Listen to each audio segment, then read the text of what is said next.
Ba't ang lalaki po ng mga tinda nyo, ate? Oo nga. Oo, makalalo na kayo. Ang lalaki ng ano, yung silver. Ang tawag namin dito, typist, mga kabukid. Magkano ba yung kilo dyan, ate Marilo? 50 lang isang kilo. Yung ano, yung ganyang isda. Ayun siya, oh. Ang lalaki. Ang lalaki ng ano, ng isda ni ate Marilo, bagong dating, mga kabukid. Sabi niya kanina, silaki niya. 50 po ang kilo. Dito lang yung location ni ate Marilo. Oo. Dito lang yung location sa may San Agustin, Candaba. Puntahan nyo lang si ate Marilo, ang lalaki ng ano. Tinda niya. Ang tinda niya. Natuwa naman ako sa sinabi niya kanina. Hindi ba? Oo nga, tama naman po. Ayan, kalalaki. 50 po ang kilo, ano, typist.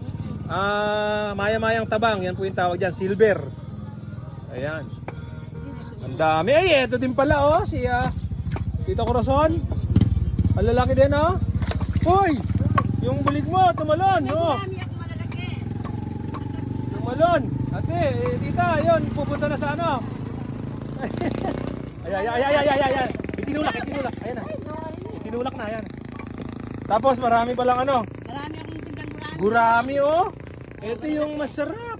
Oh. Yung gurami. Tignan mo malalaki, oh. Araw-araw po ba ngayon? Meron kayong gurami? Ay, oo nga, no. Lalaki, no. Maganda. Pwede ba namin malaman magkano, Ate Marilo? 200 lang. 200 lang ang kilo, mga kabukid. Araw-araw meron ka na nito ngayon? Gurami.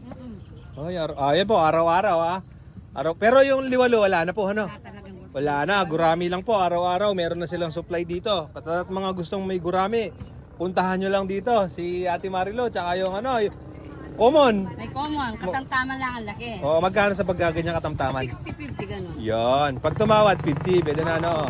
Ito, 50 ang kilo. Ang laki nito. Ito yung ginagawa nilang Maya-maya, yung Shanghai. Shanghai, oo, Shanghai. Baseball. Yan, pwede yan. Dito hanggang doon, madami. Dalag. Ito, nandito tayo sa may San Agustin. Candaba, Pampanga, mga kabukid. Maraming dumadayo dito para mamili ng mga isda. Tigabukit siya. Oo. Ano, sino daw ba? Opo, si Kabukid po. Ito si Tita Corazon, no? Laki po ng common nyo, no? Mataba. Magkano naman pagkaganyan kalaki, Tita? 80? O yan, 80. Ba't yung ano? Meron ka ding ano, no? Gurami? O, maraming gurami ngayon. Ito, naglalaki yan. Saan ba galing to? Pispan? Yun, pispan na galing to. Yung pagka kasi bumaha, mga kabukid, ito, darating dito sa may Candaba, galing sa malaking ilog, tapos, yung iba papasok sa pispan. Yan, papasok sa pispan, maliliit pa lang po. Tapos, pag harvest nila ganitong buwan, ganyan na kalaki.